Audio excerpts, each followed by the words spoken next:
व्यक्ति का एक निर्माण होता है विद्यालयों में जाकर और दूसरा निर्माण होता है गुरुजनों के सत्संग में जाकर। विद्यालयों से साक्षरता मिलती है, लेकिन गुरुजनों के सत्संग से हमें जीवन निर्माण के संस्कार मिलते हैं। जीवन का परिवर्तन करने के लिए हम एक एक स्वर्णिम सीढ़ी को छूते जा रहे हैं, और अभी हमने जिस स्वर्णिम सीढ़ी पर चढ़ने का तय किया हुआ है वो है सात्विक जीवन। हमने सात्विक जीवन के 3 चरणों में से सात्विक अन्न, सात्विक धन, 2 के बारे में बारीकी से समझने का प्रयत्न किया, और आज हम सात्विक मन के बारे में अपना ध्यान केंद्रित करेंगे कि एक जंगल से एक महानुभाव गुजर रहे थे। वे बढ़ते चले जा रहे थे कि इतने में ही उन्हें सामने से आती हुई 4 महिलाएं नजर आईं। व्यक्ति को सुकून मिला। इस सन्नाटे भरे रास्ते से और जंगल से गुजरते हुए कोई तो उसे नजर आया। 4 महिलाएं जब और करीब आई तो उनके चेहरे के रौनक, सौंदर्य और उनके श्रृंगार को देखकर और अभिभूत हुआ। उसने उन 4 से पूछा, पहले से पूछा, बहिना आपका नाम क्या है और आप कहाँ रहते हैं? वो बहिना मुस्कुराई और मुस्कुराकर उसने कहा, मेरा नाम बुद्धि है और मैं मनुष्य के दिमाग में रहती हूं। ये सुनकर वो महानुभाव बड़े प्रफुल्लित हुए। उसने दूसरे से पूछा, बहन आपका नाम क्या है और आप कहां रहती हैं? तो दूसरी ने कहा, मेरा नाम लज्जा है और मैं मनुष्य की आंखों में रहती हूं। यह सुनकर वो और प्रमुदित हुआ कि अरे ये तो वही बहनाएं हैं जो कि हमारे स्वयं के जीवन से जुड़ी हुई है। उसने तीसरी से पूछा, बहना तुम्हारा नाम क्या और तुम कहाँ रहती हो? बोले, मेरा नाम हिम्मत है और मैं मनुष्य के दिल में रहती हूँ।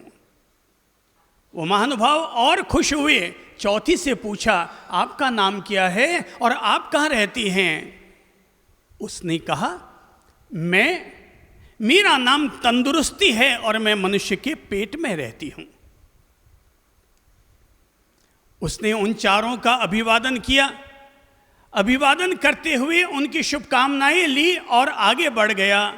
कुछ दूर और आगे बढ़ा होगा कि जंगली झाड़ियां आई, कंटीली झाड़ियां आई, और उस सुनसान जंगल से गुजरते हुए उसे 4 पुरुष मिले।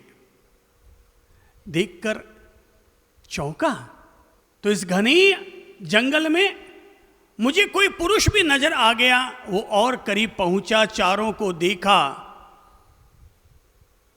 उनके गर्वोन्नत चेहरों को देखा और देखकर उनसे पूछा, भाई साहब आप 4 लोग कौन हैं? कहां से आए हैं? कहां रहते हैं? तो पहले ने कहा, मेरा नाम क्रोध है और मैं मनुष्य के दिमाग में रहता हूं। अच्छा, तो तुम भी मनुष्य के दिमाग में रहते हो, मनुष्य के शरीर में रहते हो? अच्छा बताओ। दूसरे महानुभाव से पूछा कि तुम्हारा नाम क्या है? उसने कहा, मेरा नाम लोभ है और मैं मनुष्य की आंखों में रहता हूं। वो और चौंका, तो इसी आंख में लज्जा रहती है और इसी आंख में लोभ रहता है, इसी दिमाग में बुद्धि रहती है और इसी दिमाग में क्रोध रहता है। अच्छा, तीसरे से पूछा, तुम्हारा नाम क्या है? तुम कहाँ रहते हो? बोले, मेरा नाम डर है और मैं मनुष्य के दिल में रहता हूं। अच्छा, वो और आश्चर्यचकित हुआ। उसने चौथे से पूछा, भाई तेरा नाम क्या है और तुम कहाँ रहते हो? उसने कहा, मेरा नाम रोग है और मैं मनुष्य के पेट में रहता हूं। इंसान, वो महानुभाव बड़ा आश्चर्यचकित हुआ।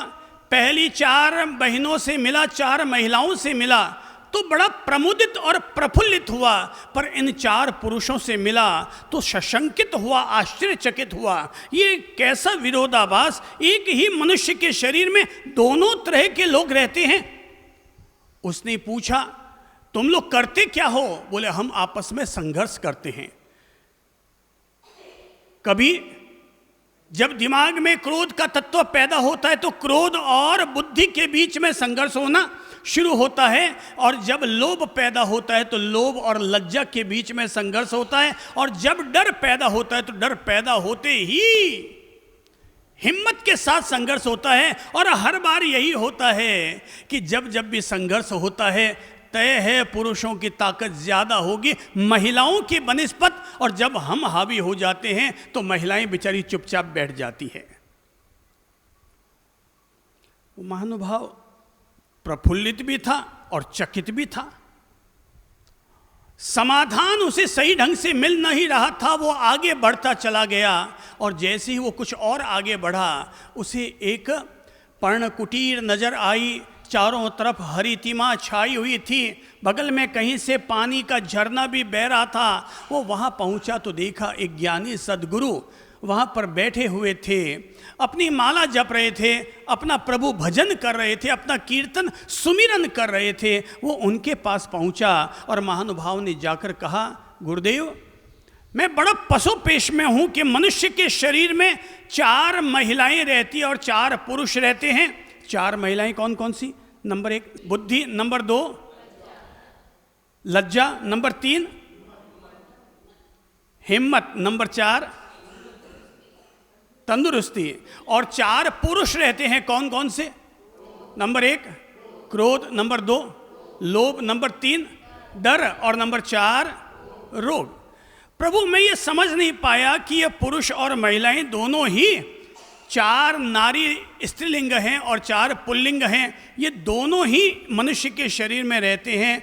आखिर प्रभु, हम लोगों को कैसे जीना चाहिए ताकि हम पर ये 4 पुरुष कभी हावी न हो पाएं? न क्रोध हम पर हावी हो, न लोभ हम पर हावी हो, न डर हम पर हावी हो, और न रोग हम पर हावी हो। तब सद्गुरुदेव ने उस महानुभाव को अपने करीब बिठाया और जीवन का जो ज्ञान देना था वो ज्ञान दिया, और ज्ञान देते हुए सार रूप में एक ही कहा कि इन 4 पर अंकुश लगाने का अगर कोई पहलू है तो एक अकेला पहलू है, और उसका नाम है सात्विक जीवन। इन 4 क्रोध, लोभ, भय और रोग, इन 4 पर अंकुश लगाने वाला अगर कोई तत्व है तो उस अंकुश को लगाने वाले का नाम है सात्विक जीवन। ये वो जीवन है जिस जीवन को महावीर प्रभु ने भी जिया और राम प्रभु ने भी जिया। ये वो जीवन है जिसे कृष्ण प्रभु ने भी जिया और बुद्ध प्रभु ने भी जिया। ये वो जीवन है जिसे कबीर ने भी जिया और रहीम ने भी जिया। ये वो जीवन है जिसे संत गोरा ने भी जिया और रैदास ने भी जिया। ये वो जीवन है जिसे चंद्र प्रभु ने भी जिया और आप लोग भी जी रहे हैं। यही वो मार्ग है जिस मार्ग से हम अपने तन मन आत्मा की कमजोरियों को जीत सकते हैं, उनको एक किनारे रखने में हम सफल हो सकते हैं। अपन लोगों ने सात्विक जीवन के 3 चरण निर्धारित किए थे। पहला था सात्विक अन्न, नंबर 2 सात्विक धन और सात्विक मन। आमतौर पर किसी भी व्यक्ति की जिंदगी इन 3 के इर्द गिर्द ही घूमती है, या तो खाना पीना, या पैसा कमाना, और या फिर अपनी मन की भावनाओं को पूरा करना। तो अगर हमने इन त्रिदेवों को अगर हमने ठीक कर लिया तो समझ लो हमने अपने जीवन को निर्मल और पवित्र बनाने में सफलता हासिल कर ली। अगर जिसने अपना जीवन यहाँ पर दैवीय गुणों से भरपूर कर लिया उसका आगे भी जीवन दैवीय गुणों से भरपूर रहेगा, पर जिसका वर्तमान जीवन ही राक्षसी प्रवृत्तियों से भरा हुआ है उसका आगे भी जीवन राक्षसी प्रवृत्तियों से ही भरा हुआ रहेगा। जीवन को वीणा के तारों की तरह साधना चाहिए, न तो इन्हें ज्यादा ढीला छोड़ो और न ज्यादा कसो। तो वापस अपन मन को सात्विक कैसे बनाया जाए इसकी तरफ बढ़े। पहले एक बार रिवाइज कर लीजिए कि नंबर 1 और वो है सात्विक अन्न, और अन्न को सात्विक करने के लिए हमें क्या क्या करना चाहिए। नंबर 1 वापस रिवाइज कर लीजिए अपने दिमाग में। नंबर 1 भोजन प्राकृतिक हो। नंबर 1 भोजन प्राकृतिक हो। नंबर 2 सूर्योदय से लेकर सूर्यास्त के मध्य में भोजन ग्रहण हो। नंबर 3 राजसिक और गरिष्ठ भोजन से परहेज हो। नंबर 4 बाजारू, जहां पर शुद्धि का विवेक नहीं रखा गया है, ऐसे बाजारू भोजन से हमें परहेज रखना चाहिए। नंबर 5 अगर हम सात्विक भोजन कर रहे हैं तो उसमें भी ये विवेक रखें कि वो भोजन करें जो भोजन हमारे भीतर की वृत्तियों को निर्मलता दे। तो इसलिए ऐसा भोजन न करें जो हमारी उत्तेजनाओं को बढ़ाए, हमारी विकृतियों को बढ़ाए। तो नंबर 6 नियम ये है कि भोजन को संयम पूर्वक ग्रहण किया जाए, सीमित मात्रा में ग्रहण किया जाए। खाकर अपने आप को अनकंट्रोल न किया जाए। एक महिला बाजार में पानी पतासा खाने के लिए खड़ी हुई। लॉकडाउन खुल चुका था, कोरोना संक्रमण का प्रभाव तो चल रहा था, लेकिन लॉकडाउन खुल गया, बाजार में खाना पीना शुरू हो गया। तो महिला गई थी पानी पताशा खाने के लिए। वो जैसे ही अपनी 3-4 सहेलियों के सखियों के साथ पानी पतासे खा रही थी, 5-5 पानी पतासे खाए। तब उस महिला ने कहा, पता नहीं पहले जो स्वाद आता था आजकल वो स्वाद नहीं आ रहा है, क्या बात है, कुछ मसाला वसाला चेंज कर दिया क्या। उसने कहा, बहन जी मसाला वसाला तो सेम वो का वही है। हाँ, मैंने हर आधा घंटा में हाथ धोना जरूर शुरू कर दिया। अब उसके कारण अब कोई स्वाद में फर्क आ गया हो तो मुझे पता नहीं है। पहले अभी बाजारू भोजन है, वो अपना हाथ थोड़ी धोएगा। रसोईया हलवाई अगर खाना बना रहा है और पसीना आ रहा है तो अपना हाथ थोड़ी धोएगा।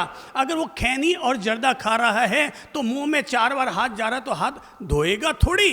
तो पहले जो जायका आ रहा था वो अशुद्धता का था, अब आपको जो चेंज लग रहा है वो शुद्धता का है। तो भोजन में सात्विकता का स्मरण अवश्य रखा जाए। भोजन चाहे अभी खाने को मिले या दोपहर में या शाम को, जब भी खाना खाऊं मैं इस बात का पड़ताल जरूर कर लूं कि मेरा भोजन शुद्ध है या नहीं है। केवल इतने भाव से ही सोच लो ना, एक भोजन आपका स्टाफ बनाएगा, एक भोजन आपकी श्राविका धर्मपत्नी बनाएगी, दोनों के स्वाद में फर्क होगा कि नहीं होगा? होगा। केवल ऐसा नहीं है कि स्वाद में फर्क होगा, बल्कि दोनों की भावना में भी फर्क होगा। और हकीकत तो ये है, मसाला जितना स्वाद देते हैं उससे कहीं ज्यादा भावपूर्वक खिलाया गया भोजन कहीं ज्यादा स्वाद देता है। कि खिलाने वाला एक तो डाई पूरी करने के लिए खिला रहा है और दूसरा भक्ति भाव के साथ आपको खाना खिला रहा है, दोनों में बहुत बड़ा फर्क आ जाएगा। इसलिए अपन लोगों ने जीवन को सात्विक और सुंदर बनाने के लिए जिस पहले बिंदु को छुआ था वो है सात्विक अन्न, और दूसरा बिंदु रहा है और वो है सात्विक धन। धन जीवन का अनिवार्य हिस्सा है। बिना धन के, बिना पैसे के जीवन यापन नहीं किया जा सकता। इसलिए धन तो सबके लिए अनिवार्य है। न केवल घर के लिए धन की जरूरत है, बल्कि धर्म के लिए भी धन की जरूरत है। बिना धन के न घर चल सकता है और न ही बिना धन के धर्म चल सकता है। जहां धन की आवश्यकता होगी वहां धन ही काम आएगा। जहां तन की जरूरत होगी वहां तन काम आएगा। जहां समय दान की जरूरत होगी वहां समय दान काम आएगा। और जहां श्रम दान की जरूरत होगी वहां श्रम दान काम आएगा। लेकिन धन का काम तो धन ही करेगा। पर हमें हमारे ज्ञानी जनों ने एक बात गहराई के साथ समझाने का प्रयास किया कि धन का अर्जन तो होना चाहिए, लेकिन न्यायपूर्वक आए हुए धन का ही अर्जन होना चाहिए। अन्याय, अनीति, अनैतिकता, अप्रामाणिकता, बेईमानी, चोरी, रिश्वतखोरी करके जो धन का अर्जन होता है, या किसी की बद्दुआ लेकर के जो धन का अर्जन होता है, या किसी का धन छीन करके जो धन का अर्जन होता है, धर्म के हिसाब से वो धन कभी भी आदमी को बरकत नहीं देता है। घर घर में चल रही सिर फुटव्वल, घर घर में चल रही पिता पुत्र के बीच में कलहनामा, इंसान इंसान के बीच में पैदा हो गया स्वार्थ, इन सब के पीछे अगर ढूंढो तो दो में से एक कारण बन रहे, या तो दूषित अन्न और या फिर दूषित धन। संतोष अगर है तो थोड़ा भी बहुत है, और संतोष अगर नहीं है तो बहुत पालोगे तब भी हाय हाय हाय हाय हाय हाय करते रहेंगे, और चाहिए और चाहिए और चाहिए। मुझे नहीं पता धन पाकर के आज तक किसको तृप्ति हुई है। अभी लोग कह रहे हैं कि मंदी चल रही है, तो मैं कहता हूं भाई क्यों मंदी का रोना रोते हो? तुम्हारा परिवार खा पी सके, आराम से रह सके, 2 साल तक तो तुम्हारे पास धन होगा। बोले साहब यूं तो 2 साल नहीं 20 साल में भी खत्म नहीं होना है। अरे भाई जब 20 साल में भी ख़त्म नहीं होना है और तेरी ज़िंदगी 20 साल रहेगी कि नहीं रहेगी कोई पता नहीं है, फिर फालतू उस बात का तनाव पालकर, फालतू अपने दिमाग में उस धन का टेंशन पालकर अपने वर्तमान जीवन को दुखी क्यों किया जाए? सभी तरह के रास्ते खुल जाएंगे, पर एक बात का विवेक और बोध रखा जाए कि मैं अनीतिपूर्वक, अन्यायपूर्वक अर्जित किए गए धन से अपने परिवार को आधारशिला नहीं दूंगा। अभी जब हफ्ते 10 दिन पहले सुनने को मिला कि लोग इस अनलॉक पीरियड में 10 रुपया सैकड़ों ब्याज पर धन दे रहे हैं, 10 रुपया सैकड़ों ब्याज गहना रखते हैं और 10 रुपया सैकड़ों पर ब्याज पर जो धन दिया जा रहा है, इसको नीतिपूर्वक अर्जित किया धन कहलाएगा या अनीतिपूर्वक? क्या कहलाएगा ये? हैं? अनीतिपूर्वक। बिल्कुल आपने ठीक है। ये बात मैंने आप लोगों से इसलिए पूछी क्योंकि मेरा तो धन से वास्ता नहीं है इतना, पर जिन लोगों का धन से वास्ता है उनके मुंह से ये जरूर निकल जाना चाहिए कि ये अनीतिपूर्वक कमाया गया ये धन है। हमारे कोई काका बाबा जी मर गए और हम उनके घर पर गए और जो उनका माल ताल थाल सारा इकट्ठा करके ले आए अपने घर में, ये अनीतिपूर्वक लाया गया धन है या नीतिपूर्वक? अनीतिपूर्वक। कच्छ में भूकंप आ गया था, हजारों लाशें बिछ गई थी और कुछ लोग उसमें भी गए और लाशों के गहने निकाल करके और उनकी तिजोरियां तोड़ करके पैसा लेके आ गए। ये नीतिपूर्वक है कि अनीतिपूर्वक? वेरी गुड, ये अनीतिपूर्वक लाया गया धन है। ये अनीति भी है और दुष्कर्म भी है। ये मैं इसलिए कह रहा हूं कि क्योंकि ऐसा करने वाले लोग भी मनुष्य ही हैं, वो कोई अलग लोक से आए हुए लोग नहीं हैं कि हमारे पृथ्वी के गोले पर कहीं से कोई स्काई ब्लैब में उतर करके यहां तक आए हों। नहीं, वो भी इंसान ही हैं। सरकार गायों के लिए, जानवरों के लिए चारा पास करती है और उन्हीं में से ही पास करने के बाद वही चारे में से कुछ धन अगर कोई नेता खा जाता है, कोई अफसर खा जाता है, उसे हम नीतिपूर्वक आया गया धन कहेंगे या अनीतिपूर्वक? अनीतिपूर्वक। तो अब देखो न जाने कितने चारा घोटाला, बहुत सारे घोटालों पर जाएंगे तो बहुत सारी चीज़ें मिलती चली जाएंगी। तो अब ये सब अनीतिपूर्वक आया गया धन है और अनीतिपूर्वक जो धन आता है उससे हमारे परिवार की बुद्धि सद्बुद्धि नहीं रह सकती। आज की तारीख में जितना गलत खान पान चल रहा है, जितना घर घर में टूटन चल रही है उन सब के पीछे एक बुनियादी कारण ये भी हो सकता है कि धन हमने बेईमानी का अपने घर में लेकर के आ गए हैं। अब मिलावट पर गौर कीजिए, जैसे मसालों में मिलावट, नंबर 2 दूध में मिलावट, दूध में पानी की मिलावट, जूस मिलता है उसमें भी मिलावट। अब मुझे थोड़ा 5-7 बताइए ना, मार्केट में आप लोग रहते तो बताइए क्या क्या चीज़ें मिलावट हो रही हैं। जैसे 5-7 नाम बताइए आपने। जूस में भी मिलावट, दूध में भी मिलावट, घी में भी मिलावट, भाई साहब ज्वेलरी खरीदने जाओ तो सोने में भी मिलावट है, सोने में भी मिलावट, खान पान की चीज में मिलावट, मकान बनाने जाओ तो सीमेंट में मिलावट, हाँ बिल्कुल कहा, दवाइयों में मिलावट। अब बताओ ये जो मिलावट से धन हम अर्जित करेंगे वो किस आधार पर हम कह सकते हैं कि इसमें जो हमने पैसा कमाया है वो पैसा भी आता है, उस समय तो सुखदायी लगता है, लेकिन जब जाने के अपने गलत रास्ते फिर जो बनाता है तब हमें बड़ा दुख होता है। अरे भगवान मारो छोरो एड़ो निकल गयो, मेरा भाई ऐसा निकल गया, मेरी पत्नी मुझे क्यों छोड़कर चली गई, उसने मुझे तलाक क्यों दे दिया। नकारात्मक चीज अगर घर में आएगी तो उससे सकारात्मक परिणाम कभी नहीं आ सकते। नेगेटिव चीज अगर घर में आएगी तो पॉजिटिव चीज हमारे जीवन में उसका वातावरण बन ही ना पाएगा। नेगेटिव एनर्जी से पॉजिटिव एनर्जी को कभी पैदा नहीं किया जा सकता। आजकल तो सुनते हैं कि कोई आदमी बीमार हो, अगर डॉक्टर के पास जाकर कह दे साहब मेरे पास आपको फीस देने के लिए नहीं है, तो डॉक्टर उसको देखने से मना कर देता है।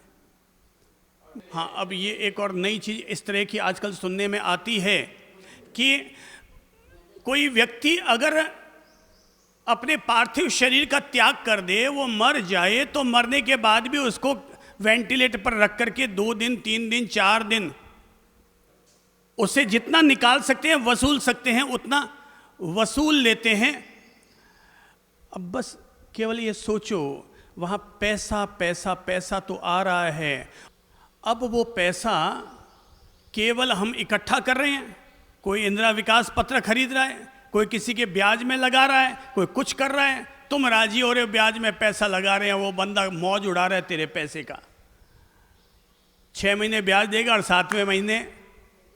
ऐसे अनीतिपूर्वक जो हम धन कमाते हैं वो धन हमारा दूषित धन होता है, वो हमें कभी बरकत नहीं देता है। हमारे ज्ञानी जनों ने अगर हमें धन के प्रति सावचेत किया है वो इसीलिए किया है, अपना नीति नियम पूर्वक अपना धन अर्जन करो, अपनी नैतिकताओं का ध्यान रखो, अपनी प्रामाणिकताओं का ध्यान रखो, किसी का हमसे शोषण न हो जाए इस बात का ध्यान रखो। अभी कल परसों में ही मुझे जानकारी दी जा रही थी, कोई डॉक्टर लहरी है, टी.के. लहरी, वो बहुत बड़े फिजिशियन और सर्जन डॉक्टर कहलाते रहे हैं, रिटायर्ड हो गए।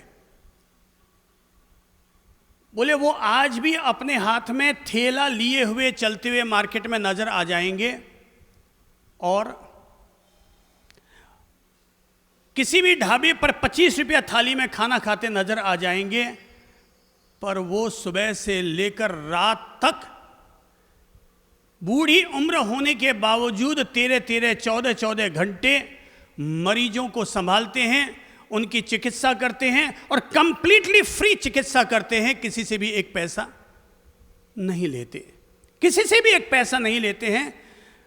बोले मेरे पास बहुत है, मैं जीऊं तब तक मेरा खत्म नहीं होना है, इसलिए जो हुनर मुझे दिया है भगवान ने, मैं इसे मानवता के उपयोग के लिए लगा रहा हूं। भाई दुनिया में अच्छे लोगों की भी कमी नहीं होती, सेवा भाव पैदा हो जाए तो डॉक्टर से बढ़कर कोई देवदूत नहीं होता, और लूटने लग जाए तो डॉक्टर से बड़ा कोई लुटेरा भी नहीं होता। पर हमें तो यहाँ ज्ञानी जन एक ही बात समझा रहे हैं, धन वो अर्जित करो जो सात्विक हो।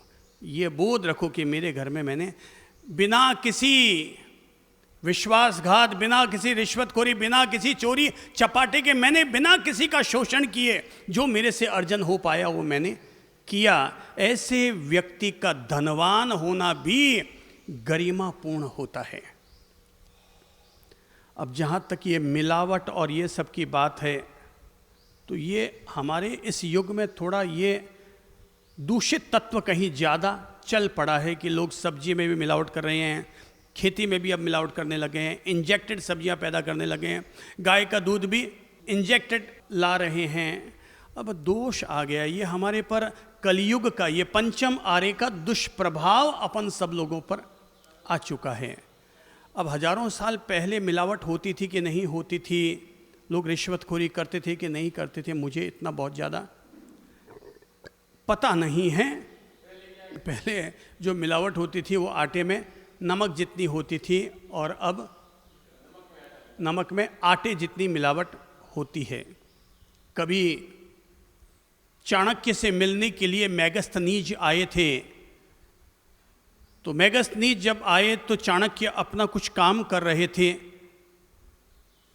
मेगस्थनीज ने अचानक दरवाजे पर टक टक टक टक की आवाज़ की, तो चाणक्य ने ऊपर देखा, ओह आइए आपका स्वागत है मेगस्थनीज, और ये कहते हुए उन्हें अपने करीब बिठाया। और उस समय ये ज़रूर पूछा था कि आप इस समय मुझसे मिलने के लिए आए हैं, तो आप राजकार्य से मुझे मिलने के लिए आए हैं या व्यक्तिगत कारणों से मिलने के लिए आए हैं? उनका नहीं, मैं अभी व्यक्तिगत तौर पर मिलने के लिए आया हूँ।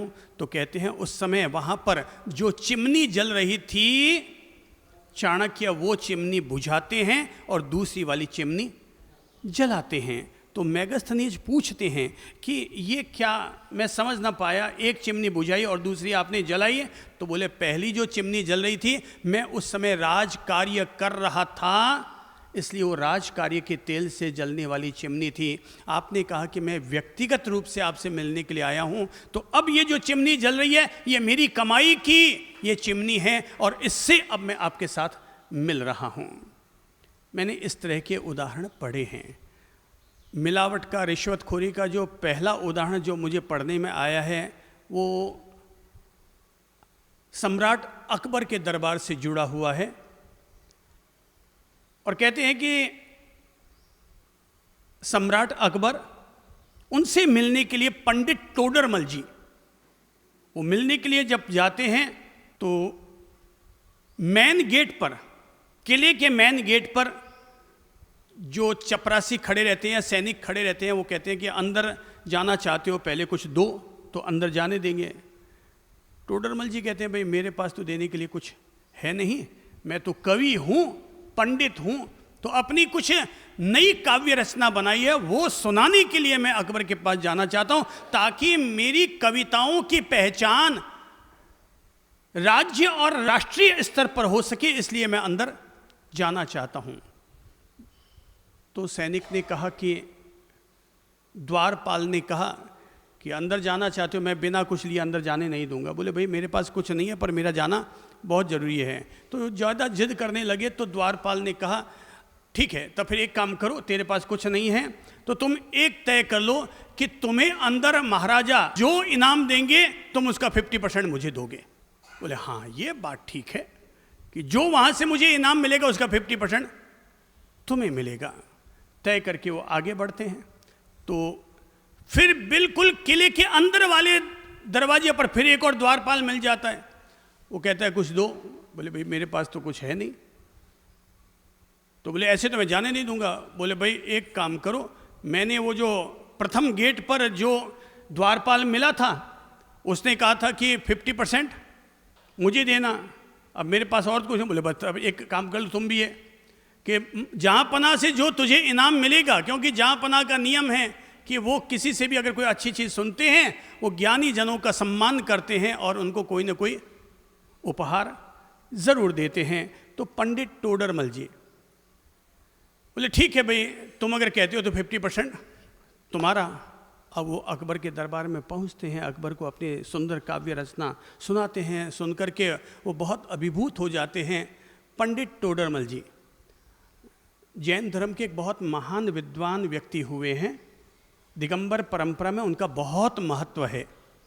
तो पंडित टोडरमल जी से जब राजा ने कहा, जहाँ पनाह ने, कि भाई मैं तुम्हारी कविताओं को सुनकर बहुत प्रमुदित हुआ और मैं तुम्हारे ज्ञान का सम्मान करता हूँ, और ये कहते हैं उन्होंने झट से अपने बगल में मोहरों की जो थैली थी वो मोहरों की थैली पंडित टोडरमल जी की तरफ आगे बढ़ाई और बोला कि इनको दे दी जाए। पर पंडित टोडरमल जी ने कहा, नहीं जहाँ पनाह, मैं मोहरें लेने के लिए नहीं आया, बस मैं तो केवल आपका आशीर्वाद लेने के लिए आया, आपकी रहमत मिल गई, इतना बहुत है। बोले नहीं नहीं, मैं अगर किसी पर खुश होता हूँ तो किसी को कुछ ना कुछ देता ज़रूर हूँ। बोले महाराज अगर आप देना ही चाहते हैं तो मैं चाहता हूँ कि मुझे 100 कोड़े मारे जाएं। अकबर के दरबार में क्या सभी धर्म के पंडित रहते थे, सम्माननीय, हिंदू धर्म के, ईसाइयत के, जैन धर्म के, मुसलमानों के, सभी तरह के ज्ञानी लोगों का वहाँ सम्मान होता था, सभी थे। बोले ये कौन सा ये उपहार मांगना हो गया कि 100 कोड़े। सभी चौंक पड़े। बोले तुझे पता है कि तू क्या बोल रहा है? हाँ साहब मुझे पता है कि मैं क्या बोल रहा हूँ। तो जहाँ पनाने का भाई ठीक है, अगर इसकी यही जिद है तो देव 100 कोड़े। तो कोड़ा मारने वाला जैसे ही आया बोले ठहरो। बोले क्यों? बोले इस पर मेरा हक नहीं है, इस पर मेरा हक नहीं है। तो बोले मतलब? बोले इस पर किसी और का हक है, क्योंकि मैं ये तय करके आया हूं कि मुझे जो मिलेगा उसका आधा एक को मिलेगा और आधा दूसरे को मिलेगा। जहाँपना ने पूछा तेरा ये माजरा क्या है? तो उसने सारा माजरा सुनाया कि जब मैं अंदर आया तो आपने ऐसे ऐसे द्वारपाल रखे हुए हैं जो जब तक किसी से कुछ ना ले तब तक अंदर जाने ही नहीं देते। बोले तब फिर बुलाओ उनको। बोले तुमने ये कहा कि आधा इनाम तुझे मिलेगा? बोले अंदाता गणी खम्मा जैसे स्वीकार किया, हाँ साहब आधा मेरा हक बनेगा।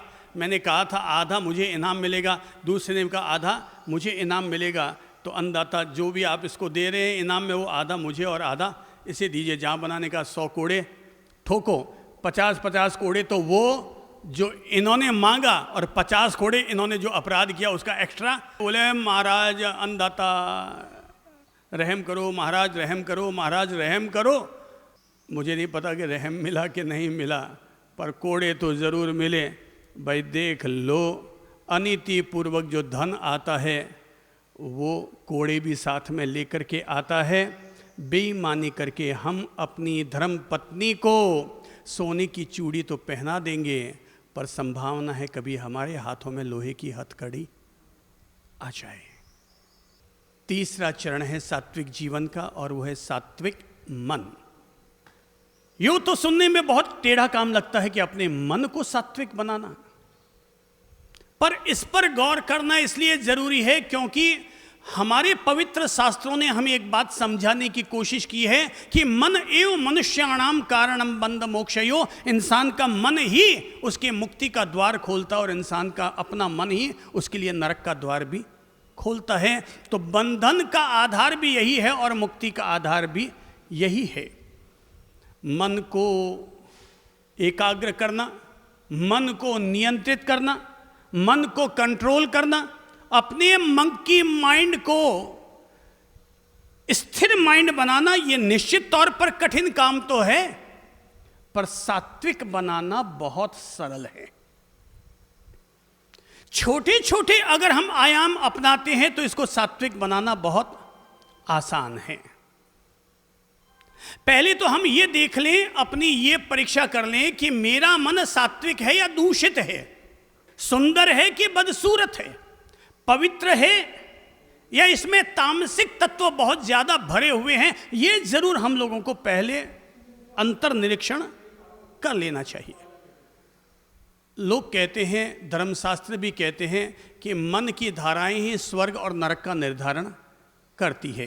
अब हम देख लें हमारे मन की स्थिति पुण्यमयी है कि पापमयी है, थोड़ा मूल्यांकन करते हैं। जैसे उदाहरण के तौर पर हमारे घर पर मेहमान आए थे, वे रुके थे और बुआ साहब चली गई। अचानक 3 घंटे के बाद बुआ जी का ट्रेन से फोन आया, अरे भाई सुमन सुमन। बोले हाँ बुआ साहब कहीं हुई हो? मैं जब घर में थी तुम्हारे तो मेरे हाथ में हीरे की अंगूठी पहनी हुई थी। अब मुझे याद नहीं आ रहा है कि वो हीरे की अंगूठी मैंने रात को सोते समय खोली या स्नान करते समय बाथरूम में खोली। अब मुझे याद नहीं आ रहा, जब मैं घर में आई थी तब तो थी और अब मेरे हाथ में नहीं है। सुमन जरा देख तो सही, कहीं तेरे कमरे में कहीं पड़ी हो, कहीं नजर आ जाए, मेरे नसीब अच्छे हों और मिल जाए तो। कहीं बाथरूम में पड़ी हो देख ले, और अपन कहते हैं हाँ बुआ साहब मैं अभी देख कर बताऊं, और हम झट से गए बाथरूम में। अब बाथरूम में सामने नजर आ गई है हीरे की अंगूठी। हमारा मन सात्विक है या दूषित, हमारे मन की अवस्था पुण्यमयी है या पापमयी, हम स्वर्ग की स्थिति को छू रहे हैं, जी रहे हैं, या नरक की स्थिति को, अब केवल 1 सेकंड में अब ये तय हो जाएगा। मोबाइल हाथ में है, बुआ सा को दिखाई दे रही है क्या वो अंगूठी? नहीं दिखाई दे रही है। अब हमारे सामने 2 जवाब हैं, नहीं बुआ सा अठ तो कौन ही, और दूसरा जवाब है बुआ सा बिल्कुल चिंता मत करिए, जो अंगूठी मिल गई है मैंने संभाल के रख दी है। अब हमारा मन सात्विक है या दूषित है, हम केवल इस छोटी सी घटना के आधार पर अपना मूल्यांकन कर लें कि जब हमारे सामने ऐसी स्थिति आती है तो हम क्या जवाब देते हैं। हाँ आपकी अंगूठी पड़ी है, या मुझे तो पता नहीं, मैनू नहीं खबर। ऐसे ही दुकान पर कोई महिला आई, उसने हमारे यहाँ से सामान खरीदा और अपना बैग वहीं पर भूल गई, और आधे घंटे के बाद आती है, भाई साहब मैंने यहाँ अपना पर्स रखा था, कहीं आपने देखा क्या? हमारा मन दूषित है या सात्विक है, केवल इसके आधार पर तय हो रहा है। हमने उसे पर्स सम्मानपूर्वक लौटाया या पर्स को उठाकर हमने अंदर में दबाया। अगर हमने दबा दिया समझ लो हमारा मन दूषित है, हमारा मन पापी मन है, हमारे लिए आज भी नरक है और मरने के बाद भी नरक है। पर अगर हमने कह दिया सब बिल्कुल चिंता मत कीजिए, आप भूल गई थी, मुझे पता है, मैं आप ही का इंतजार कर रहा था, ये लीजिए बहन, ये आपका पर्स वापस, मेरे लिए पराया धन पाप के समान है, और हमने उसका पर्स वापस लौटा दिया। समझ लो हमारे मन की स्थिति बहुत अच्छी है, हमारे मनोदशाएं बहुत अच्छी मनोदशाएं हैं। बस यही है जो चीजें निर्धारित करती है कि मेरे अंदर की स्थिति क्या है। पहले एक छोटी सी घटना सुनाता हूं। एक पिता और पुत्र पानी के छोटे स्टीमर से समुद्र में घूमने के लिए जा रहे थे, और अचानक उनका स्टीमर आगे बढ़ता चला गया और जो दिशा सूचक यंत्र था उसने काम करना बंद कर दिया। तो जिधर जाना चाहिए था स्टीमर, अब उनको पता नहीं चल रहा था कि अब हम किधर ले जाएं और किधर न ले जाएं। स्टीमर उनका आगे बढ़ता जा रहा है, अब किधर ले जाएं। आखिर जाते जाते वो एक ऐसे छोटे छोटे 2 टापुओं पर पहुंचते हैं जहां जाकर वे अपना स्टीमर रोकते हैं, भाई अब कुछ पी लें खा लें। अब वो दोनों टापुओं पर जाते हैं, बोले अब हम तो फंस गए, यहाँ न कुछ खाने को है न पीने को है, कुछ भी नहीं है।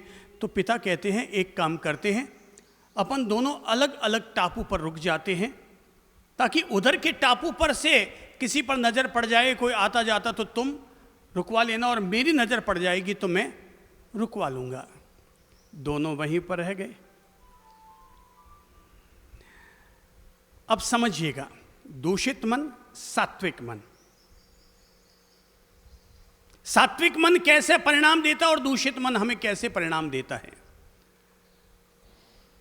तो अब बेटा इधर भगवान को याद करता है, प्रभु जी बड़ी मुसीबत में फंस गया हूँ, मेरी कोई मदद करो। यहाँ पर पेड़ तो खूब सारे हैं, पौधे खूब सारे हैं, लेकिन फल नहीं है प्रभु जी, मेहर करो प्रभु जी, मैं भूखा मर जाऊँगा, मेरे लिए कुछ फल जरूर दे दो। वो इस तरह की प्रार्थना कर रहा था। पता नहीं उस टापू को क्या वरदान था कि उसने इधर जो सोचा और उधर पेड़ों पर फल आने शुरू हो गए। उसने धाप के पेड़ से फल खाए, आनंद आ गया। बोले फिर प्रार्थना की, प्रभु जी कुछ यहाँ पर मीठा पानी पीने को मिल जाए तो बड़ी कृपा होगी। उस टापू पर पता नहीं क्या वरदान था कि वहाँ पर पानी के झरने भी बहते हुए नज़र आ गए। उसने पानी भी पिया।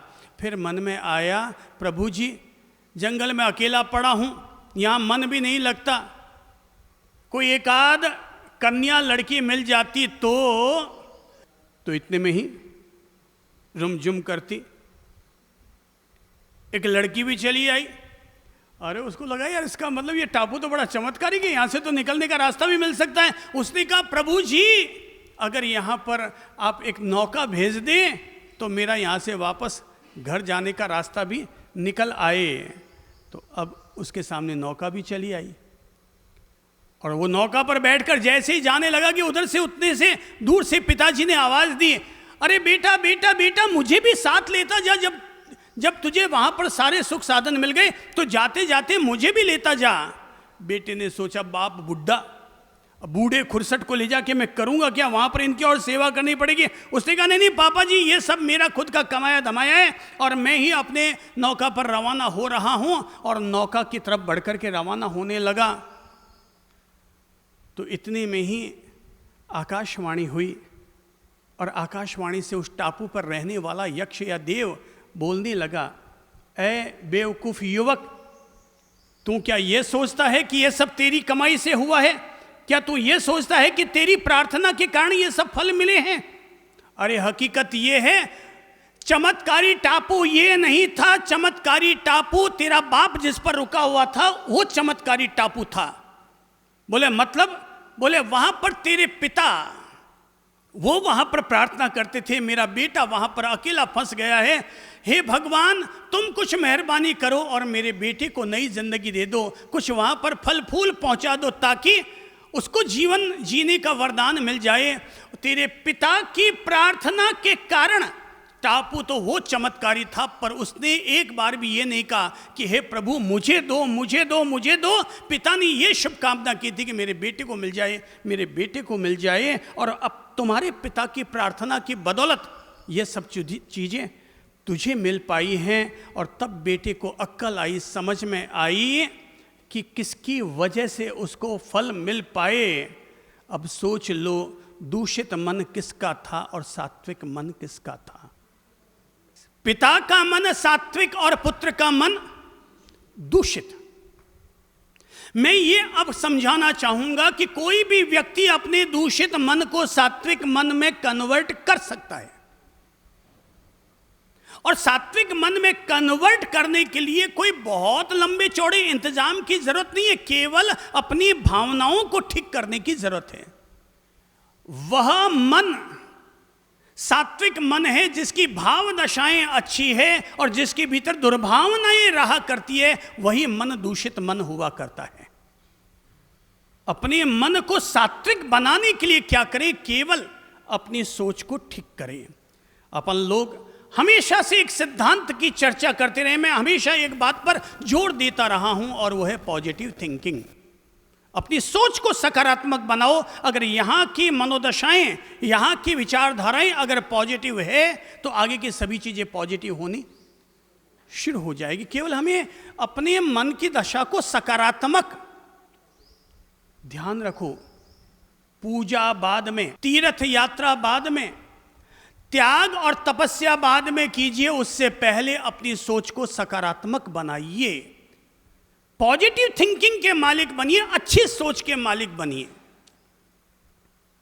जैसे एक होटल में रेस्तरां, और वहां पर एक बुजुर्ग व्यक्ति, लगभग 80-82 वर्ष का बुजुर्ग व्यक्ति खाना खाने के लिए आ जाया करता था। उसके सामने जब लिस्ट दी जाती तो वो यही कहता, भाई मुझे ये सब चीजें नहीं चाहिए, मुझे तो 3 चपाती और दाल ला करके दे दो। और दाल में रोटी चूरता, खाना खाता तो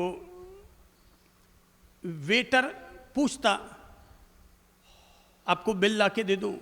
बोले भाई अभी इस समय मेरे पास पैसे नहीं हैं, तुम एक काम करो, मैं अगली बार जब आऊंगा तो तुझे पैसे जरूर दे दूंगा।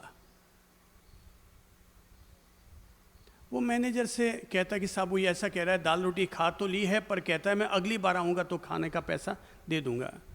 मैनेजर ने कहा कोई बात नहीं, खिला दो, ढाप के खाना खिला दो, जाने दो। वो दूसरी बार फिर आया दादा, 3-4 दिन के बाद फिर आया और फिर आकर के, भाई मुझे दाल रोटी दे दो। बोले कि दाल रोटी तो तुम खाने के लिए आ गए, पिछली बार का पैसा नहीं दिया। भाई दे दूंगा, मैं पैसा दे दूंगा भाई, जैसे ही मेरे पास सुविधा बैठेगी मैं ज़रूर दे दूंगा, मुझे अभी दाल रोटी दे दो। फिर दाल रोटी दी गई, उसने रोटी चूरी दादा ने, और बिना दांत का दादा था, दाल रोटी चूर के खा लिए। कहते हैं ऐसे वो 5-6 बार आ गया। आखिर वेटर ने, जो खाना खिलाने वाला था उसने कहा कि इस बार मैं तुझे खाना नहीं खिलाऊंगा, तू बार बार आता है दादा, खाना खाता और बिना पैसे दिए चला जाता है। उसने 4-5 बार मिन्नत की, बेटा दे दो, बहुत भूखा हूँ 3-4 दिन से, बेटा खाना दे दो। बोले नहीं, आप पर पहले भी 6-7 दिन का बकाया है, जब तक आप पैसा नहीं चुकाएंगे मैं आपको खाना नहीं खिलाऊंगा। जब दोनों के बीच में थोड़ी आवाज़ जोर की होने लगी और वेटर ने थोड़ा जोर से बोला, तो मैनेजर ने पूछा, ए बेटा क्या बात है, इधर आओ, क्यों चिल्ला रहे हो ग्राहक पर? बोले साहब चिल्लाऊं नहीं तो क्या करूं, ये 6-7 बार अब तक खाना खा चुके हैं और एक बार भी इन्होंने पैसा नहीं दिया, पता है ये फोकट में कब तक खिलाते रहेंगे अपन। मैनेजर ने अपने करीब बुलाया, बोले बेटा एक बात बता, इस दादा ने अब तक कितनी बार खाना खाया? बोले 6-7 बार खाना खा लिया। क्या क्या खाना खाया? गुलाब जामुन खाए? बोले नहीं। पनीर खाया? बोले नहीं। बोले सब्जियां खाई? बोले नहीं, केवल दाल रोटी खाई। बोले बेटा कोई हमारे यहाँ इतना खाना बनता है, अगर बिना पैसा दिए अगर उस दादा ने अगर दाल रोटी खा ली तो इससे अपने क्या फ़र्क पड़ जाएगा? उसके पास अगर पैसे होते हो तो वो ज़रूर दे करके जाता, पर उसके पास पैसे नहीं हैं, इसीलिए वो हर बार यही कहता है कि मैं अगली बार दूंगा, अगली बार दूंगा, अगली बार दूंगा। बेटा तू इस बार अगली बार जब ये आए तो कभी इससे पूछना मत कि पैसा दे, बल्कि जब भी ये आए तो मुझे दाल रोटी प्रेम से खिला दिया करो, तुम दाल रोटी प्रेम से खिला दिया करो। देखो ये है सकारात्मक सोच, ये है सात्विक मन की स्थिति कि एक दाल रोटी खा गया, हमारे इससे कोई बहुत बड़ा फर्क नहीं पड़ने वाला है। वो दुखी है, ठीक है, उसने कोई माल ताल हमसे नहीं मांगा, उसने कोई लंबा चौड़ा पैसा हमसे नहीं दबाया है, एक दाल रोटी खाई है, खिला दो। मैं इसे कहता हूं सकारात्मक सोच। एक अच्छी सोच का नाम है सकारात्मक सोच, और जहां अच्छी सोच होती है वहां पर मन अपने आप हमारा सात्विक होता है। मन को सात्विक कैसे करें? अगर हमारा किसी के प्रति वैर विरोध है, बोलचाल बंद है, तो भाई आपके मन में उसके लिए ईर्ष्या पल रही है, क्रोध पल रहा है, गुस्सा पल रहा है। मैंने कहा ना कि हमारे दिमाग में 2 चीज़ें रहती है। क्या है? एक तरफ है बुद्धि और दूसरी तरफ है क्रोध। तो हम अपने क्रोध को अभी इसी समय हम निकाल सकते हैं अपनी बुद्धि का उपयोग करके, और बुद्धि का उपयोग ये करना है, मेरा आपसे झगड़ा हो गया, आगे बढ़ो, अगले से बोल के आ जाओ, भाई साहब सॉरी, मेरे मुंह से आपके प्रति तब ऐसा शब्द निकल गया था, मैं सॉरी कहता हूं। हमारे सॉरी कहते ही क्या होगा? जो हमारा दूषित मन था, ईर्ष्या से भरा हुआ, गुस्से से भरा हुआ जो मन था, वो क्या हो रहा है? परिवर्तन। सत्संग का उद्देश्य ही है परिवर्तन लाना जीवन में, और मन का अगर परिवर्तन हो रहा है तो यह सबसे बड़ी आत्मविजय है। जरा बताओ आप खुद ही कि जिसके साथ बोलचाल बंद है, अगर हमने उसको जाके सॉरी कह दिया, हमारे मन की स्थिति में सुधार आएगा कि नहीं आएगा? मतलब लोग समझते हैं मन को पवित्र करना बहुत कठिन है। मैं कहता हूं मन को पवित्र करना बहुत आसान है, बस केवल हमें उसकी तरकीब सीखनी होगी, उसकी टेक्निक समझनी होगी। और टेक्निक ये है, जिसके प्रति गुस्सा है, ईर्ष्या है, खींच खाई हुई, उसका मुंह देखते ही हमारे भीतर खून खौलने लगता है। बस केवल बुद्धि और क्रोध दोनों चीजें हमारे भीतर है। क्या करना है? बुद्धि का उपयोग करना है। क्रोध को शांत करने के लिए उसके पास गए, भाई साहब सॉरी, मेरे से अगर कुछ बोला गया तो मैं आपसे सॉरी कहता हूं, और अगर आपसे कुछ मेरे प्रति गलत हो गया तो मैं आपको भी माफ करता हूं। बताइए मन को सात्विक बनाने में हमें कितनी देर लगी? कुछ मिनट, कुछ सेकंड? कोई इसके लिए आपको तीर्थ यात्रा करनी पड़ी, कहीं जाकर के लंबे चौड़े अभिषेक करने पड़े?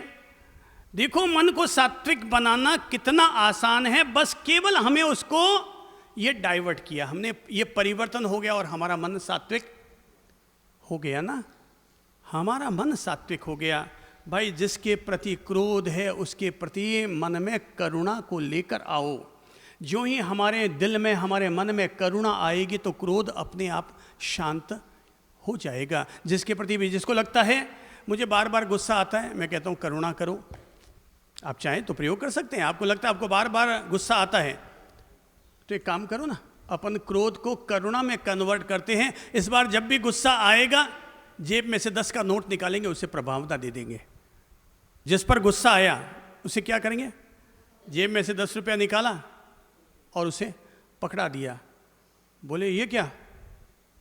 बोले भाई ये क्रोध को करुणा में तब्दील करने का तरीका है। मेरे मन में तेरी इस गलती कारण गुस्सा आ गया, मैं इसका प्रायश्चित करता हूँ, तुझे 10 का नोट पकड़ाता हूँ, जा तू एक डेयरी मिल्क खा के आ जा। तुझ पर मैंने करुणा की, क्रोध अपने आप ही करुणा में कन्वर्ट हुआ, और करुणा में कन्वर्ट होते ही मन हमारा सात्विक हो गया। क्रोध कहाँ चला गया हमें पता भी न चल पाएगा। कभी भी दूसरे के लेवल से अपनी तुलना मत करो, स्टाफ से अपनी तुलना मत करो। क्यों उसने ऐसा कह दिया? अरे भाई धीरज रखो, उसके प्रति भी हमें करुणा रखनी चाहिए। हमें केवल जीवों के प्रति ही करुणा नहीं रखनी चाहिए, बल्कि हमें अपने आसपास में पलने वाले, अपने मातहत लोग, अपने अधीन रहने वाले लोगों पर भी हमें करुणा दिखानी चाहिए। भाई वो तो अनपढ़ है, गंवार है, तुम तो पढ़े लिखे हो, तुम तो शिक्षित हो, और शिक्षित हो तो अपने दिमाग में क्रोध और बुद्धि दोनों हैं। उसने भी क्रोध किया, तुमने भी क्रोध किया, तो भाई दोनों में ही संघर्ष शुरू हो गया। तो हमें क्रोध को जीतने के लिए क्या करना पड़ेगा? बुद्धि का इस्तेमाल करना पड़ेगा। और बुद्धि हमसे क्या कहती है? क्रोध को किस में कन्वर्ट करो? करुणा में। उसको हम उस तरफ ढालें, ढालते ही हमारे दिल में, हमारे मन में सात्विकता संचारित हो जाएगी। मन शांत था, शांत है और शांत रहेगा। क्रोध है तो करुणा लेकर आओ, घमंड है तो विनम्रता लेकर आओ, छल कपट करते हैं तो सरलता लेकर के आओ, लोभ मन में पैदा होता है तो संतोष को तवज्जो दो। यही वो माध्यम है कि जिनके जरिए हम हमारे दूषित मन को सात्विक मन में कन्वर्ट कर सकते हैं। परिवर्तन संभव है, केवल खुद को इसके लिए तैयार करने की जरूरत आवश्यक है। मैं फिर समझाना चाहूंगा, मरने के बाद मिलने वाले स्वर्ग में विश्वास मत रखो, जीते जी जो आज स्वर्ग प्राप्त किया जा सकता है उसी में ही विश्वास रखो। मरने के बाद जो होना है होगा, सो होगा, जहां जाएंगे सो जाएंगे। मेरा तो केवल एक ही मानना है, यहां अगर स्वर्ग है तो मरने के बाद भी नरक है। यहां पर ही अभी तक नरक बार बार हम पर हावी हो जाता, तो मरने के बाद भी नरक है। मैंने आज एक छोटी सी कहानी का उपयोग करते हुए मन को पवित्र बनाने की तरफ आपको प्रेरित किया था, और पवित्रता की तरफ बढ़ाने के लिए कि भाई हमारे भीतर यहाँ पर बुद्धि भी है और इधर में क्रोध भी है। तो अब या तो ये वाला पासा भारी होगा या ये वाला पासा भारी होगा। क्रोध हावी हो जाएगा तो बुद्धि का दीवाला निकल जाएगा, पर बुद्धि का अगर हम सदुपयोग कर लेंगे तो क्रोध ठंडा हो जाएगा। आंखों में क्या है?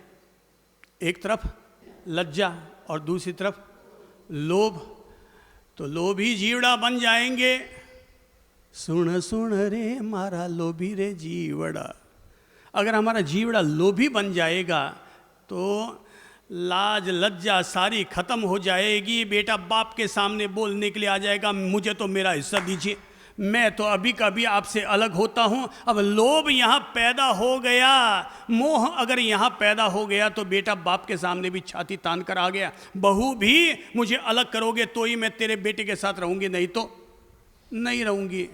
अब भाई लोभ हावी हो गया तो लज्जा यहां से खत्म हो गई। वापस हमारी मर्यादा, वापस हमारी सभ्यता कायम हो सकती है अगर हम इस लोभ को थोड़ा सा साइड करने के लिए लज्जा को नहीं।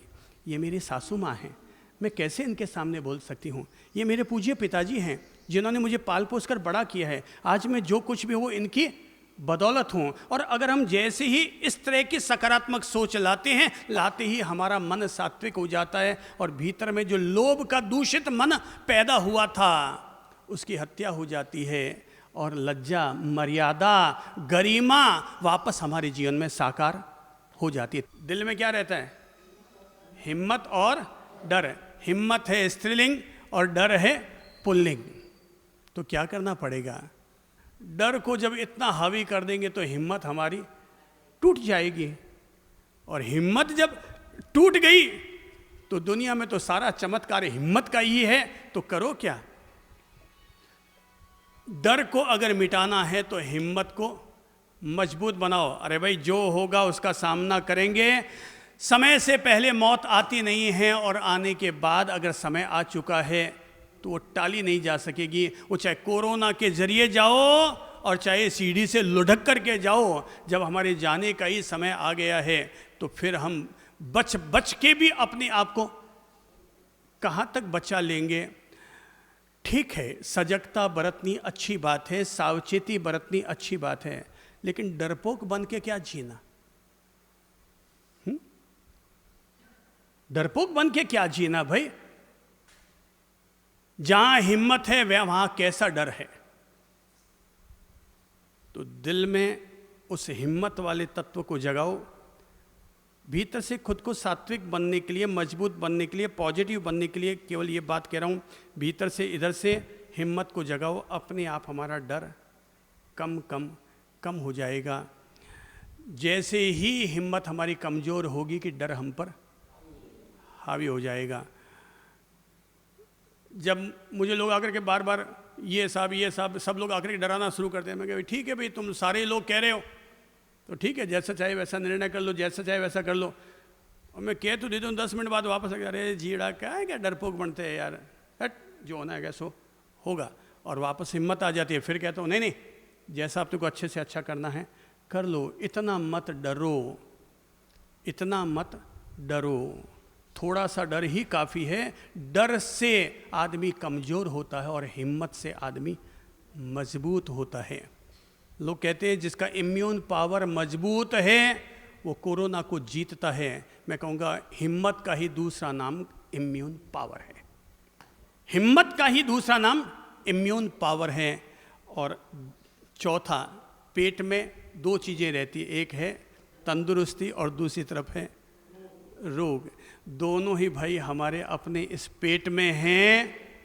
अब रोग को हावी करना है कि तंदुरुस्ती को लाना है, इतनी तो बुद्धि भगवान ने हमें दे रखी है। तो ये यहाँ पर रोग हावी ना हो सके, तंदुरुस्ती बाईसा यहाँ पर अपना काम कर सके, तो इसके लिए क्या करो? सात्विक अन्न।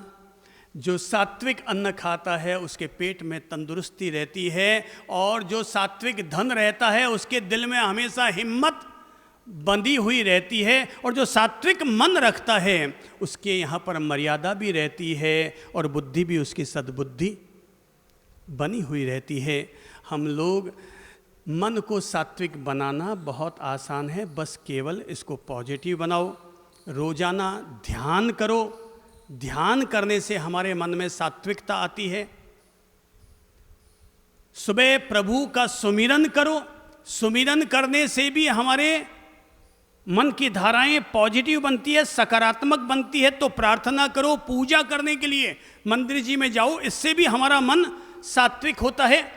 और रात को सोने से पहले 1 मिनट का प्रतिक्रमण का पाठ जरूर बोल लो कि हे प्रभु जी, मेरे द्वारा दिन भर में किसी भी प्रकार का गलत चिंतन हुआ हो, गलत वचन निकला हो, गलत कर्म या व्यवहार हुआ हो, मैं उसके लिए क्षमा प्रार्थना करता हूँ। बस ये 1 मिनट का प्रायश्चित का पाठ, ये प्रतिक्रमण का पाठ बोल लो। ऐसा बोलते ही मन की धाराएं सात्विक हो जाएंगी। पर फिर भी लगता है किसी के साथ दिन में कोई खटपट हो गई, तो भाई रात को सोने से पहले आप किसी की 2 गलतियों को माफ़ करके सोइए। सुबह उठने से पहले भगवान हमारी 100 गलतियों को माफ़ करने का बड़प्पन ज़रूर दिखा देंगे। परिवर्तन ही सत्संग का उद्देश्य होता है। और हाँ, सत्संग में जाने से भी हमारे मन में सात्विकता आती है। पूजा प्रार्थना करने से भी सात्विकता आती है, सत्संग में जाने से भी सात्विकता आती है। जब हम रोज अच्छी बातें सुनते हैं, रोज हमारे ब्रेन वॉशिंग होती है, रोज हमारे मन में, हमारे हृदय में, हमारी आत्मा में कुछ पॉजिटिव प्रकाश अंदर जाता है, पॉजिटिव पहलू जब अंदर जाते हैं तो सत्संग का रंग अपने आप हमारे मन को सात्विक सात्विक सात्विक अवश्यमेव बनाता है। तय है कि पानी की बूंद अगर सांप के मुंह में गिरेगी तो जहर बनेगी, पर सीप के मुंह में गिरेगी तो मोती बनेगी। सत्संग का रंग लोगों को मोती बनाने का रंग है। अगर हम जहाँ पर भी कहीं, मैं तो कहता कहीं भी सत्संग हो जरूर जाओ, अपने आप भीतर में मजबूती आएगी, परमात्मा के सानिध्य में हम आएंगे, हमारी मनोदशाएं पॉजिटिव बनेगी। आखिर तप त्याग जप तप सब सत्संग में जाने से ही तो उदय में आते हैं। इसलिए सत्संग दुनिया का वो विश्वविद्यालय है जिसमें बड़े से बड़े डाकू को भी बदलने की ताकत है। सत्संग दुनिया का वो विश्वविद्यालय है जिसमें बड़े से बड़े डाकू को भी बदलने की ताकत है। इसलिए चाहे जैसा कोई अपराधी हो, चाहे कोई डाकू हो, लुटेरा हो, केवल एक काम किया जाए, या कोई व्यभिचारी हो, कोई दूषित मन वाला हो, बस एक आदत डाल दो भाई, तू तो रोजाना किसी भी ज्ञानी गुरु के सत्संग में जाकर बैठा कर, आधा घंटा 1 घंटा जितनी देर बैठेगा, अपने आप जैसे बारिश में धुलने से आंगना अपने आप साफ हो जाता है, ऐसे ही मन और हृदय का आंगन भी अपने आप ही साफ और निर्मल हो जाया करता है। बस यही तो है बात समझने की, और यही बात हमें गुनगुनानी भी है कि पाना नहीं जीवन को बदलना है साधना। सब बोलेंगे, पाना नहीं जीवन को बदलना है साधना। धुएं सा जीवन व्यर्थ है जलना है साधना। पाना नहीं जीवन को बदलना है साधना। मंदिर में हम बहुत गए पर मन यह मंदिर नहीं बना। मंदिर में हम पर मन यह मंदिर, व्यर्थ शिवालय में जाना जो मन शिव सुंदर नहीं बना। व्यर्थ देवालय में जाना जो मन शिव सुंदर, पर की पीड़ा में मोम सा हो पर की पीड़ा में मोम सा पिघलना है साधना। पाना नहीं जीवन को बदलना है साधना। पाना नहीं जीवन को बदलना है। हो मुंड मुंडाना बहुत सरल, मन का मुंडन आसान नहीं। मुंड मुंडाना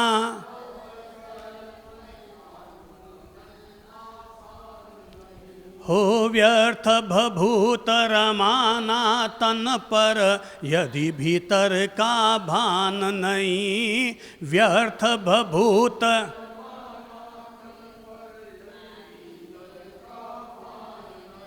पल पल समता में इस मन का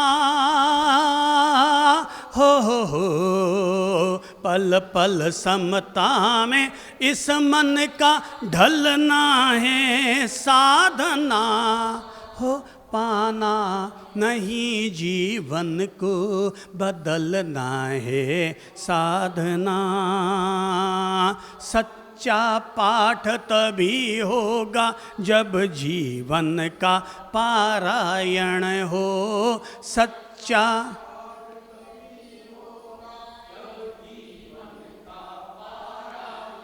हो सांस सांस धड़कन धड़कन से जुड़ी हुई रामायण हो, सांस सांस धड़कन धड़कन से जुड़ी हुई रामायण हो। प्रभु प्रेम पंथ पर जन जन का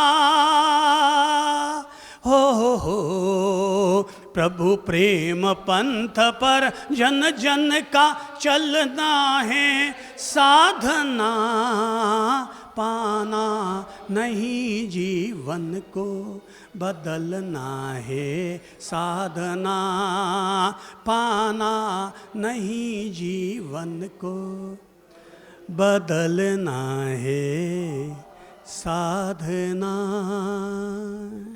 चंड कौशिक बदला तो भद्र कौशिक बना, महावीर का सानिध्य मिला, चंड कौशिक बदला तो भद्र कौशिक बदल गया। चंड कौशिक दूषित अपवित्र क्रोधित मन का प्रतीक और भद्र कौशिक सात्विक पवित्र निर्मल दैवीय गुणों का प्रतीक। महावीर का सानिध्य मिला, मन का परिवर्तन हुआ। सप्त ऋषियों का सानिध्य मिला, कल तक जो डाकू था रत्नाकर दूषित मन का प्रतीक सात्विक मन में तब्दील हुआ और सबसे सम्मानित महर्षि वाल्मीकि जी हमारे लिए बन गए। प्रतीक है, एक ओर है अंगुलीमाल, रोजाना अंगुलियां काट काट कर देवियों को चढ़ाना, और वही दूषित मन का व्यक्ति भगवान बुद्ध का सानिध्य मिला, मन का परिवर्तन हुआ। जब तक दूषित था तब तक अंगुलीमाल था, और जब वह सात्विक मन का मालिक बना बुद्ध के सानिध्य में आकर, तो वही अहिंसा माल बन गया। अंगुलीमाल ही अहिंसा माल बन गया। कल तक वो अंगुलियों की माला पहनता था, उसके बाद में अहिंसा की माला वो पहनने लग गया। ये विश्वास रखो, हर चीज़ का परिवर्तन संभव है। जब गंदगी कहलाने वाली चीज़ भी खाद बन कर के किसी फूल को खुशबू देने का आधार बन सकती है, तो हमारे जीवन में भी हर चीज़ का परिवर्तन संभव है। बस केवल सात्विक जीवन के लिए हमारे 3 सजगताएं, हमारे 3 अवेयरनेस, 3 प्रतिज्ञाएं अपने साथ जोड़नी पड़ेगी। नंबर 1 सात्विक अन्न, नंबर 2 सात्विक धन, और तीसरा है सात्विक मन।